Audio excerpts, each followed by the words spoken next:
문재인 대통령과 시진핑 주석이 보신 것처럼 정상회담을 통해 사드 갈등에 마침표를 찍었습니다. 한중 정상회담 성과와 또 북한에 대한 트럼프 미국 대통령의 입장 짚어보도록 하겠습니다. 김주환 YTN 정치안보 전문기자 자리에 함께했습니다. 어서 오세요. 안녕하세요. 한중 정상회담부터 좀 살펴보죠.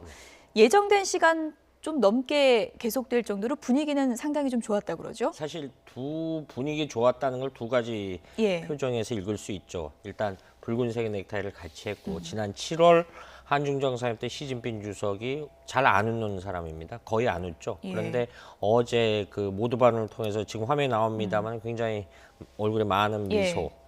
이것이 외교에 있어서도 굉장히 중요한 상징적인 모습인데 두 분이 굉장히 넥타이 웃었죠. 색깔도 또 같은 예. 색깔 냈고요. 그래서 예. 일단은 뭐 큰 총론에서 한중 관계가 복원하도록 노력하겠다. 그런데 마침 어제 중국의 블랙 프라이데이라 그러죠. 광군절 이렇게 대규모 세일 행사가 있었는데 예. 거기 그동안에 이제 금왕령 때문에 나오지 못했던 그 우리 한류스타 전지현 씨가 중국 상품의 어떤 모델로 나와서 굉장히 그래서 어제 하루 중국 쇼핑몰을 통해서 판매된 국가 가운데 우리가 5위 이런 것이 여러 가지 한중 관계 복원의 어떤 상징적인 실제 이행 과정에 있어서 보여주는 것이다, 증거다 이렇게 설명할 수 있는 거죠. 예. 시진핑 주석도 뭐 이번 회담이 상당히 좀 중대한 계기가 될 것이다라고 이제 평을 했는데 양국 간에 합의된 것 중에 가장 유의미한 게 어떤 건가요? 일단 뭐 합의는 했습니다만 합의문은 발표를 안 했습니다. 일단은 문재인 대통령의 다음 달 중국 베이징 방문을 합의를 했고요. 이 부분에 대해서는 뭐 세 번째 한중 정상회담이 되겠죠. 이런 부분이 있고 그다음에 우리 주중대사령관 노영민 대사의 이야기가 굉장히 의미 있다라고 봅니다. 한중 갈등 관계가 어둡고 긴 터널에서 막 빠져나오는 것이다. 그래서 결론적으로 앞서 말씀하신 대로 사드 갈등의 어떤 일단은 마침표를 찍었다. 이렇게 봐야 되겠고 예. 사전에 이런 노력들 중에 하나가 어떤 사실은 일일 관광 형식으로 중국 관광객들이 북한의 어떤 신의주나 이런 국경 넘어 일일 코스로 관광하는 그런 예. 프로그램이 있었습니다. 물론 트럼프 대통령의 방중 기간에도 있었습니다. 이런 것을 중국이 보여주려고 노력했고 그러나 아직 근본적인 인식 차는 남아 있다 이렇게 평가할 수 있겠죠. 예. 시진핑 주석이 한국을 방문하는 것은 뭐 일종의 합의가 된 것은 아니고 아직은 미정인 거죠? 제안을 했죠. 예. 제안을 했는데 그 노력을 하겠다. 안 되면은 고위급 인사라도 보내겠다. 평창올림픽에 이렇게 답변을 한 거로 이렇게 언론들은 보도하고 있습니다. 예, 시진핑 주석의 이 발언이 상당히 좀 의미심장하게 들리던데요. 지금의 한중 관계는 관건적 관계다, 시기다. 이런데 관건적이라는 단어를 어떻게 좀 해석해야 됩니까? 사실 이 관건이라는 관건, 한자를 예. 봐야 되겠죠. 예. 그리고 우리 옛날 문에 보면 빗장이 있습니다. 빗장을 걸어놨는데 이 좌물쇠를 잠가야 되겠죠. 이 관계를 관건이라고 하는데 그래서 어떤 풀어서 설명을 하면은 중대한 사건이 진행할 때 중대한 기점을 맞는다라고 네. 했는데 사실 한반도의 중요한 계기가 되고 중앙관계뿐만 아니라 한반도 정세의 관건적 시기다. 이런 부분을 최근에 중국 언론들이나 중국 고위 당국자들이 많이 쓰고 있습니다. 예. 굉장히 여러 가지 중요한 의미를 포함한다고 했죠. 이와 비슷한 말을 지난 달에 조명근 통일부 장관도 했습니다. 뭐 예. 표현은 중요한 시기다. 지금 설명을 좀 추가로 드리면요. 북핵 문제가 지난 9월에 북한이 핵무력 완성 직전 단계에 있다라고 표현을 했습니다. 예. 그런데 지금 북핵 문제의 상황이 갈림길에 있다라고 보는 거죠. 잘못하면 북한이 실질적으로 핵 보유국으로 가는 길에 놔둬야 되는 상황이 올 수 있고 이러면은 동북아에 굉장히 큰 엄청난 정세 변화가 예상되고요. 지금으로서는 또 북한을 비핵화 길로 접어들게 해야 하는 이런 또 다른 길이 있죠. 이 두 갈래 길을 포함해서 예.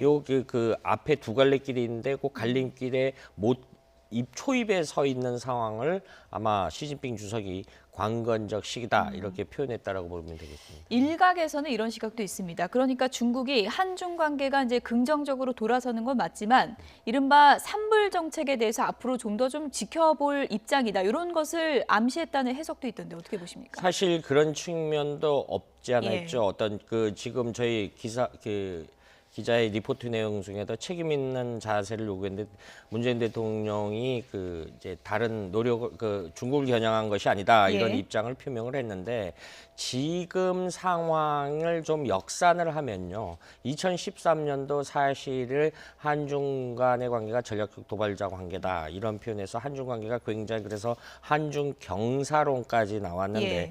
이것이 우리가 굉장히 문재인 대통령이 강조하는 것 중에 하나가 균형 외교론이라는 말이 있는데 이 부분과 밀접하다 이렇게 볼 수 있습니다. 왜냐하면 우리가 가진 지정학적 한계 때문에 우리가 한중 관계가 굉장히 밀접해지면은 역설적으로 한미 관계가 약간 그 어떤 불편한 관계가 조성되는 그런 전례가 있습니다. 그래서 우리로서는 이 부분에 대해서 굉장히 이 여러 가지 좀 어려운 점을 극복해야 되기 때문에 그 부분에 대해서 산불 정책이 사실 논란을 빚는 것도 이런 부분에 대해서 논란을 빚는 거군요. 사실은 왜냐하면 우리는 안보 문제에 대해서 한미 동맹이 굉장히 굳건해야 됩니다. 그런데 예. 경제적 문제에 대해서는 역설적으로 중국에 굉장히 밀접한 관계를 있죠. 그래서 중국 사람들은 굉장히 한중 관계가 나빠졌을 때 부국 강병론에 대해서 굉장히 불편하게 해석합니다.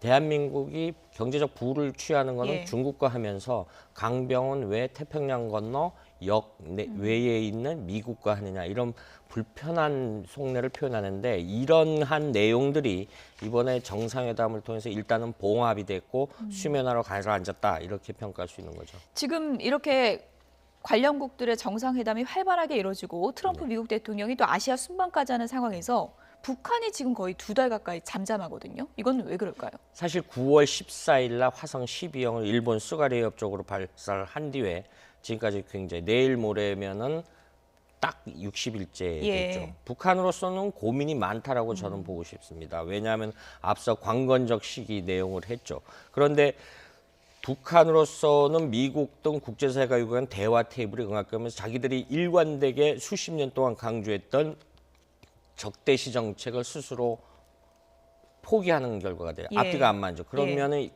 북한 내부에도 말은 안 하지만 굉장히 그 체제가 불안정 이렇게 부글거리는 불안정 요인이 커지는 요인이 발생했고요. 이 부분은 스스로 김정은 입장에선 자기 말을 뒤집는 역설이 발생할 수 있죠. 그렇다라고 마지막 핵무력 단계에서 지금 2가지 기술적 문제가 남아 있는데 이걸 해결하기 위해서 미사일 발사를 하게 된다라면은 지금 트럼프 대통령이 우리를 시험에 들려 하지 마라 이런 발언을 했지 않습니까?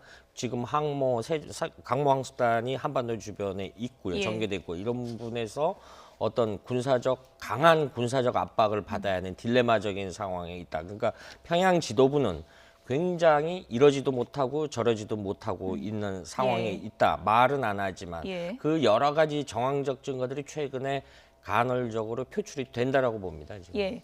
북한이 뭐 직접적인 대응은 하지 않고 있는 그런 상황인데 이제 노동신문을 통해서 트럼프 대통령의 아시아 순방에 대해서 이제 입장을 밝혔습니다. 그래픽을 좀 보여주실까요? 이런 내용을 좀 밝혔습니다. 트럼프는 이번 아시아 순방에서 우리 공화국 위상을 떨어뜨리려고 발악적으로 책동했다라고 네. 하면서 상당히 좀 극단적인 표현을 썼어요. 늑다리 전쟁 미치광이, 뭐 늑다리 전쟁 상인이다 이렇게 이제 공격을 예. 했습니다.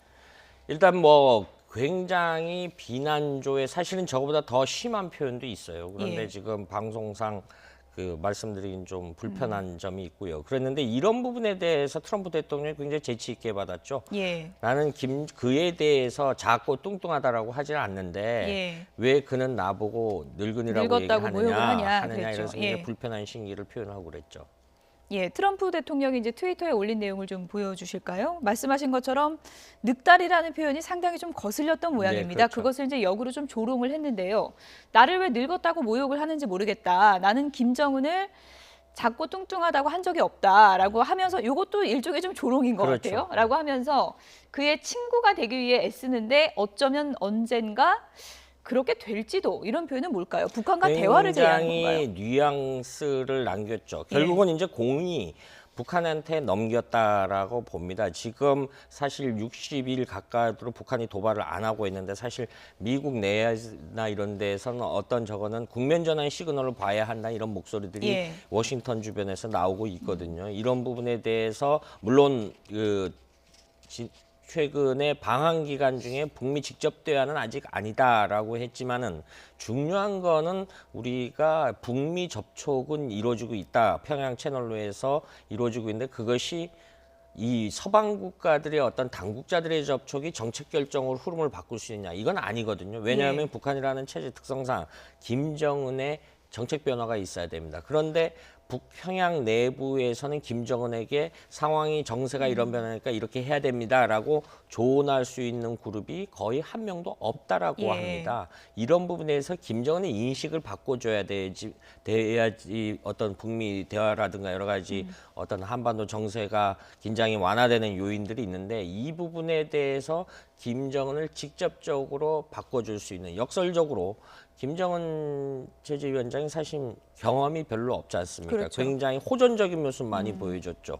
그런데 이런 부분에 대해서 상당히 이 대북 전문가들은 이런 인식의 틀을 바꿀 수 있는 변화를 보여야 된다. 그것이 총론적으로 하는 것이 대북 압박이고 예. 대북 압박을 통해서 더 강하게 압박하면 출구 대화 테이블로 나오겠다, 나오려는 한다. 이것이 여러 가지 그 어떤 최대한 제재와 관여의 정책이지만 우리 문재인 대통령께서 하는 거는 단계적 북핵 해법 접근론이 되는 겁니다. 그것이 어떤 동결 형태로 가서 그것이 대화의 입구가 되고 나올 때는 핵폐기로 나와야 된다. 이런 예. 것과 일맥상통하는 부분 때문에 우리가 이런 부분에 대해서 굉장히 진한한 노력을 펼쳐야 된다. 이런 예. 의견들이 굉장히 많습니다. 트럼프 대통령이 대선 후보 시절에는 김정은과 뭐 햄버거 먹으면서 얘기하고 싶다 이런 얘기했다가 또 대통령 된 후에는 군사 옵션 카드 얘기했다가 또 이번에 친구가 되기에 애쓴다고라고 했다가 좀 앞뒤가 안 맞는다 이런 시각도 있는 것 같아요. 사실은 그 부분은 앞뒤가 안 맞는 것이 아니고요. 예. 그 어떤 미국의 대선이나 대선 전, 대선 과정, 대선 후에 보고서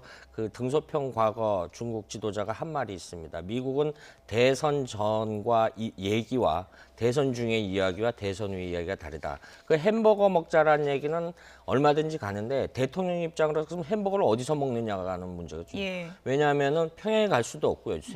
그다음에 워싱턴을 부르려면은 미국은 북한을 아직까지 공식 국가로 인정을 안 하고 있습니다. 그러면은 공식 국가 지도자 자격으로 불러야 되는 여러 가지 조건적 제한점이 예. 많거든요. 이런 부분에 대해서 대통령이 되고 나서는 결국은 제한될 수 없는 그런 상황이 있는 거죠. 예, 또 한 가지 남은 변수를 끝으로 좀 짚어보면 트럼프 대통령이 연일 강조하는 것이 러시아도 좀 도와달라 이 얘기 아닙니까? 워낙에 푸틴 대통령하고 좀 호흡도 좋으니까요. 러시아 태도가 좀 변하면 변수가 또 될까요? 사실 러시아 태도는 근본적으로 러시아뿐만 아니라 중국은 한반도 문제에서 근본적 입장 변화는 보이지 않을 거라고 예. 보입니다. 왜냐하면 역설적으로 북한 핵 입장에서는 말은 안 하지만 중국과 러시아 입장에서는 미국의 군사력이 동북아로 깊숙이 들어오는 거를 일차적으로 막아주는 방어막 형태로 보는 측면이 굉장히 강합니다. 예. 그리고 어떤 그 북러 관계에 있어서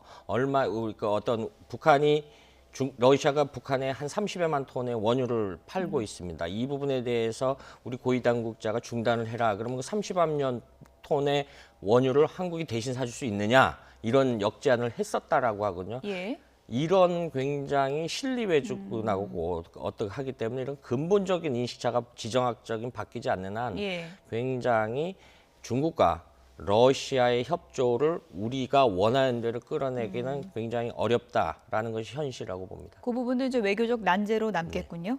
지금까지 김주환 YTN 정치안보 전문 기자였습니다. 고맙습니다.